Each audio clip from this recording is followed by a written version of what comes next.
नमस्कार दोस्तों, आज के सेशन में हम जियोग्राफी के मृदा शब्द का टॉपिक लाया हूँ। तो आइए शुरू करते हैं। देखते हैं पहला क्वेश्चन, मृदा शब्द की उत्पत्ति किस भाषा से हुई है? लैटिन भाषा से हुई है। मृदा शब्द सोलेम शब्द से बना है। मृदा का अध्ययन पेडोलॉजी कहा जाता है। भारत में मिट्टी के प्रकार। भारतीय कृषि अनुसंधान परिषद के अनुसार भारत की मिट्टी को 8 भागों में बांटा गया है, जो आगे दिया गया है। तो जलोढ़ मिट्टी की हम बात करते हैं तो यह भारत में सर्वाधिक क्षेत्र में पाई जाने वाली मिट्टी है, जो हमारे देश के कुल क्षेत्रफल के लगभग 4.4% वह 15 लाख वर्ग किलोमीटर तक फैला है। जलोढ़ मिट्टी का विस्तार है। जलोढ़ मिट्टी पूर्वी तथा पश्चिमी तट पर यह मिट्टी पाई जाती है। भारत के उत्तरी मैदान में पूरी तरह से इस मिट्टी से निर्मित गंगा और सिंध नदी, ब्रह्मपुत्र नदियों द्वारा लाए गए अवसादों के जमाव के परिणाम स्वरूप जलोढ़ मिट्टी का निर्माण हुआ है। तो आइए देखते हैं अगले क्वेश्चन में, जलोढ़ मिट्टी की विशेषता। जलोढ़ मिट्टी में सबसे अधिक क्वालिटी क्या है? सबसे ऊपरी मिट्टी में चूना, पोटाश युक्त नाइट्रोजन और फास्फोरस की कमी होती है तथा कार्बनिक पदार्थों की अधिकता होती है। जलोढ़ मिट्टी की सबसे ऊपरी परत जो होती है चूना की होती है। चूना व पोटाश की होती है। नाइट्रोजन व फास्फोरस की कमी होती है तथा कार्बनिक पदार्थों की अधिकता होती है। जलोढ़ मिट्टी में फसल चावल, गेहूँ, गन्ना, जूट, कपास के लिए सबसे उपयुक्त मानी जाती है। जलोढ़ मिट्टी का क्षेत्र है कहाँ तक पाया जाता है? पंजाब हो गया, हरियाणा, राजस्थान का पूर्ववर्ती भाग जो गुजरात, यूपी, बिहार, पश्चिम बंगाल, असम की घाटी व तमिलनाडु में फैला है। जलोढ़ मिट्टी यहाँ तक पाई जाती है। अगले क्वेश्चन की ओर, यदि हम संरचना और संगठन के आधार पर मिट्टी को 3 भागों में विभाजित किया गया है। इस मिट्टी को, जलोढ़ मिट्टी को संरचना के आधार और संगठन के आधार पर हम 3 भागों में मिट्टी को बांटते हैं। पहला, खादर मिट्टी। खादर मिट्टी उन मिट्टी को कहते हैं जो नई जलोढ़ मिट्टी को खादर कहा जाता है। यह खादर मिट्टी बहुत उपजाऊ मिट्टी होती है क्योंकि यह मिट्टी प्रत्येक वर्ष नदियों के बाढ़ द्वारा लाई गई मिट्टी होती है।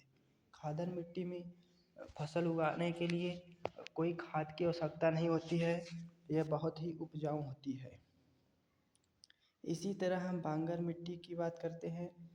बांगर मिट्टी जो होता है यह पुरानी जलोढ़ मिट्टी होती है जिसे हम बांगर कहते हैं। इसमें कंकड़ और कैल्शियम कार्बोनेट होता है। इसका रंग काला तथा भूरा रंग होता है। बांगर कम उपजाऊ मिट्टी होती है। यह नदियों के दूर के क्षेत्र में पाई जाती है। इसी तरह तराई मिट्टी उत्तरी भारतीय मैदानों की दलदली मिट्टी को तराई के नाम से जाना जाता है। यह तो हो गया जलोढ़ मिट्टी के बारे में। तो आइए अगला क्वेश्चन, अगली टॉपिक, काली मिट्टी। काली मिट्टी में हम जान लेते हैं, काली मिट्टी को कपास मिट्टी, काली मिट्टी को चिकनी मिट्टी, कपास मिट्टी व लावा मिट्टी कहा जाता है। काली मिट्टी का निर्माण ज्वालामुखी विस्फोट से निकलने वाले लावा के ठंडा होने के बाद अक्षय या अपघटन से होता है। काली मिट्टी में लोहे तथा जीवाश्म की अधिकता होने के कारण इसका रंग काला होता है। काली मिट्टी की बात करते हैं। काली मिट्टी लोहा और जीवाश्म की अधिकता होने के कारण इसका रंग काला होता है, काली मिट्टी का।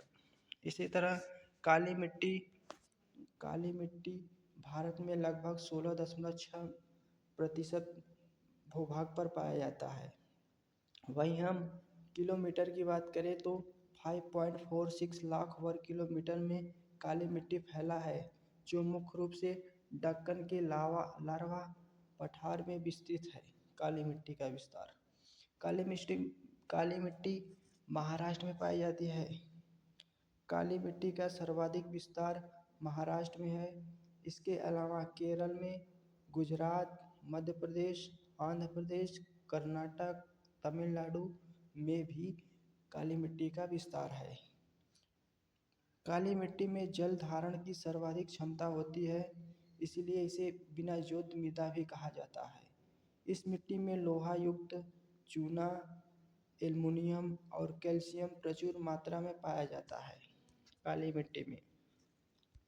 वहीं हम अगले क्वेश्चन की ओर लाल मिट्टी की बात करते हैं तो लाल मिट्टी में लाल ऑक्साइड क्रिस्टली और मेटामॉर्फिक चट्टानों की उपस्थिति होने के कारण इसका रंग लाल होता है। जब हम लाल मिट्टी में जल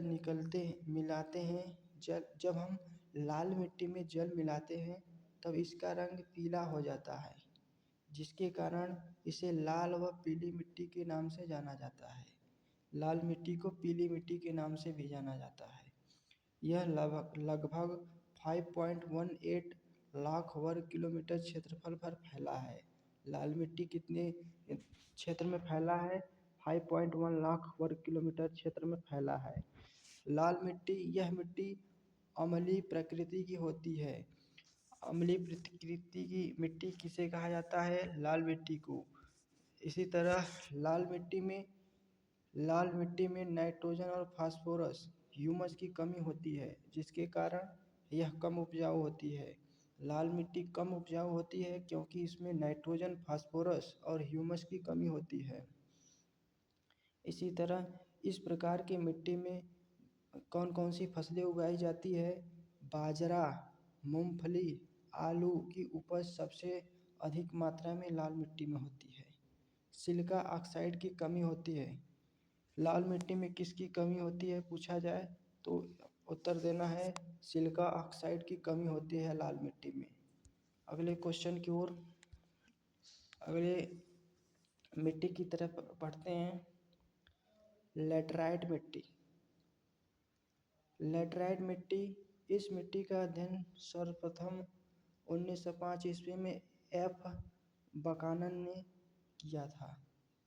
लैटराइट मिट्टी उष्णकटिबंधीय क्षेत्रों में पाया जाता है। अधिकतर मेफिक आग्नेय आधार शैल पर विकसित होती है लैटराइट मिट्टी। लैटराइट मिट्टी चाय, इलायची, काजू, कॉफ़ी की खेती के लिए सर्वाधिक उपयुक्त मानी जाती है। अगले क्वेश्चन की ओर देखते हैं लैटराइट मिट्टी के बारे में। लैटराइट मिट्टी में सिलिका ऑक्साइड की कमी होती है। यह मिट्टी पश्चिमी घाट, कर्नाटक, तमिलनाडु, उड़ीसा, छोटा नागपुर का पठार और उत्तर पूर्वी राज्यों में विस्तृत है। लैटराइट मिट्टी का तापमान उच्च रहता है। मरुस्थलीय मिट्टी के बारे में जानेंगे हम। इस मृदा का वितरण हमारे देश के कुल क्षेत्रफल के लगभग 1.42 लाख वर्ग किमी है। हवा तथा तापमान के द्वारा होने वाला अक्षय क्रिया के कारण इनका निर्माण होता है। हवा तथा तापमान के द्वारा होने वाले अक्षय क्रिया के कारण मरुस्थलीय मिट्टी का निर्माण होता है। मरुस्थलीय मिट्टी पंजाब, हरियाणा, दक्षिण उत्तर भारत भाग, पश्चिम राजस्थान, कच्छ के रण तक फैला हुआ है मरुस्थलीय मिट्टी। तो अगले क्वेश्चन की ओर अब देखते हैं। अगली मिट्टी है जो पर्वतीय मिट्टी जिसे कहा जाता है।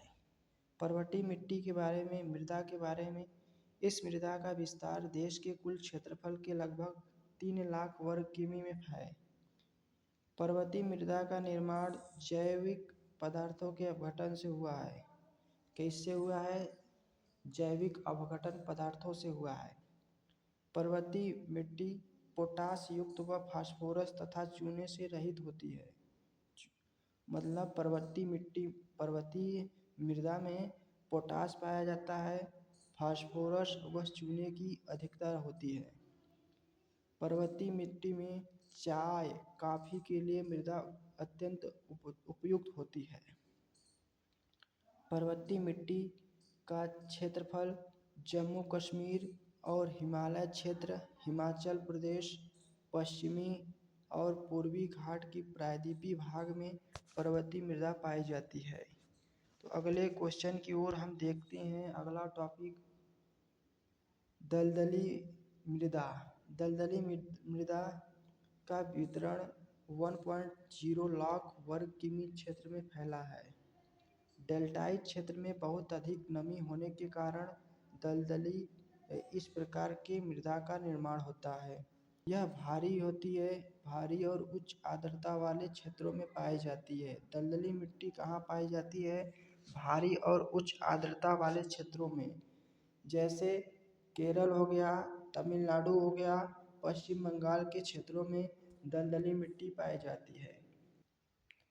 तो आज के लिए बस इतना ही दोस्तों, मिलते हैं अगले सेशन में। तब तक के लिए जय हिंद।